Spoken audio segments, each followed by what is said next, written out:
Don't do it, Spurs. Don't do it. I don't ever slow up, no I don't take I got no love for the fakeness. If you wanna play tough and wanna hate this, I'll always show up and make a statement.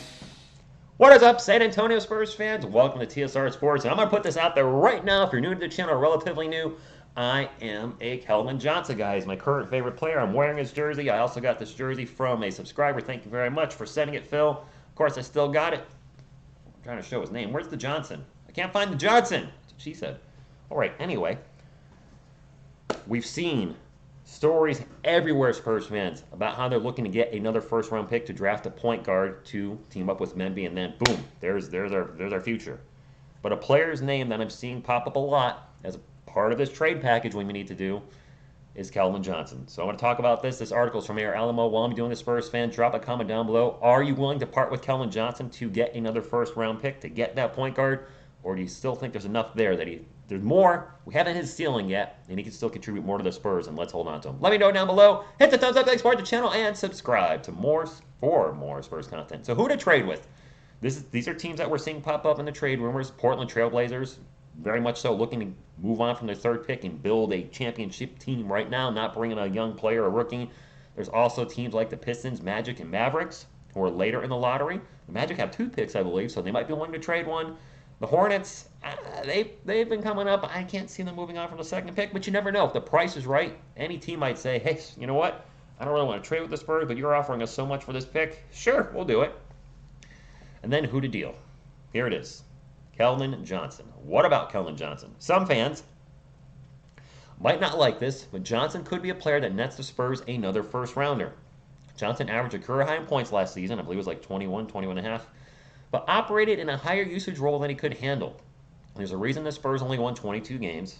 Part of that was Johnson being the first option. While energetic, lovable, and a bull when driving down the lane, he has evident limitations as a scorer. His shooting was inconsistent with the higher volume, and defense was an issue. And he's never going to be one of our best defenders. As far as the shooting, it was definitely down last year. Teams were certainly focusing in on him more. I don't think Keldon Johnson, as much as I like him, I don't think he's the number one option in an offense. But I think he could really flourish as a number 2 or number 3. They kind of touch on that here, but they move him down a peg. However, there's reason to believe Keldon could thrive in a lesser role as the 3rd or 4th option for the Spurs. Move him up a little. Wemby's gravity could easily open up space for Johnson maximizing his abilities.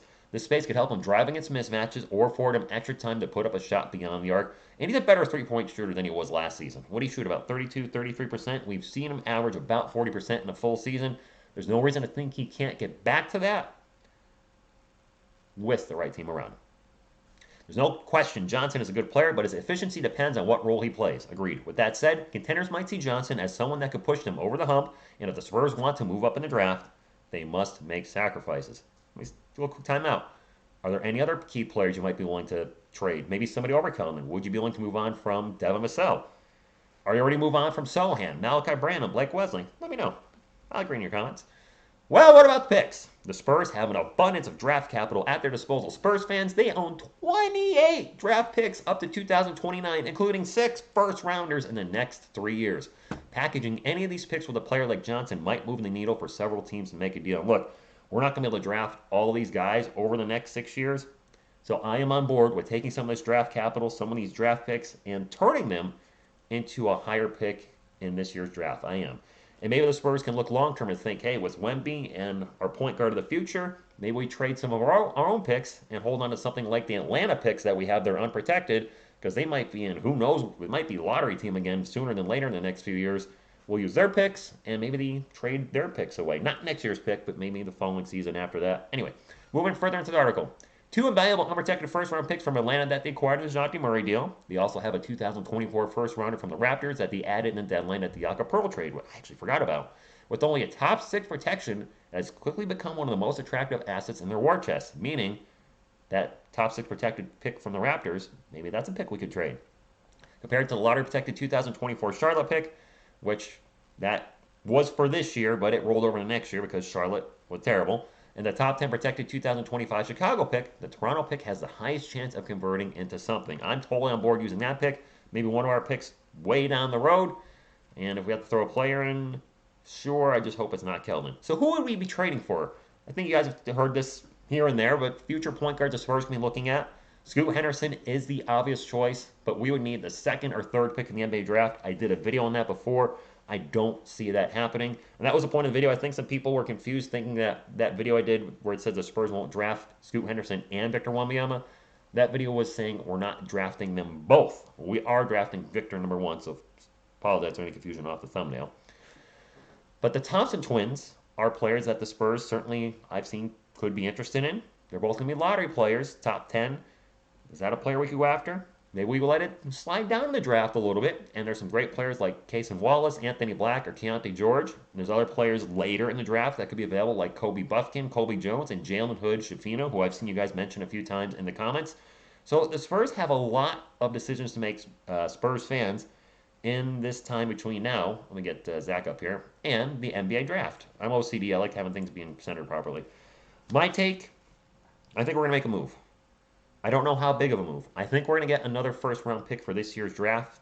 The question is where and what are we going to give up? If we give up that Toronto pick and maybe a second rounder or two future second, maybe we trade 2 first-rounders and 2 second-rounders to get into the lottery. I don't know what's going to take. I don't know what teams are looking for.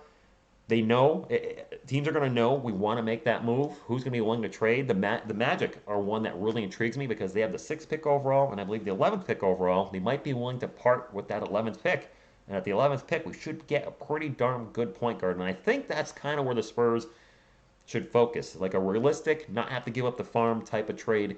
Get into the lottery, back into the lottery, and then get a really, really good point guard. And, you know, if a team's willing to trade for something that's not too nuts, then maybe we can get a top 10 pick plus the Wemby pick at number 1 we already have. It's going to be really fun to see what the Spurs do between now and draft day, which is less than a month away. I can't wait, and it's going to be a fun season, Spurs fans.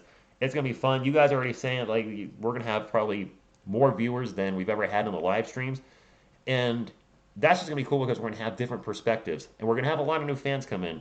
So all I can ask is anybody that's in the live streams, you know, the Wrench Gang, the non-Wrench Gang, you know, just be welcome, everybody. You know, there's going to be people that come in that are fans of Victor, and they might be just watching the Spurs because Victor's now at the team. It is what it is. Let's be happy that Spurs are generating the most interest they've had in a long time, and it's good for the team. It's gonna be a lot of fun. I can't wait. I can't wait till the summer league, to the preseason, and then the regular season. I'm gonna go hard to Spurs content this year. I'm gonna be careful not to burn myself out. If I need time off, I'll let you guys know in the community notes. But I did say a while back, I really want to focus on this channel, get it to 25,000 subscribers this year. We just hit 19. Our channel, hit 19. 20 is not too far away.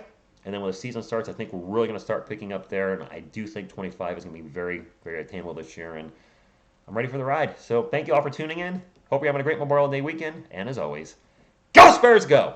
And when I feel like this, I'm immortal. When I feel like this, I'm immortal.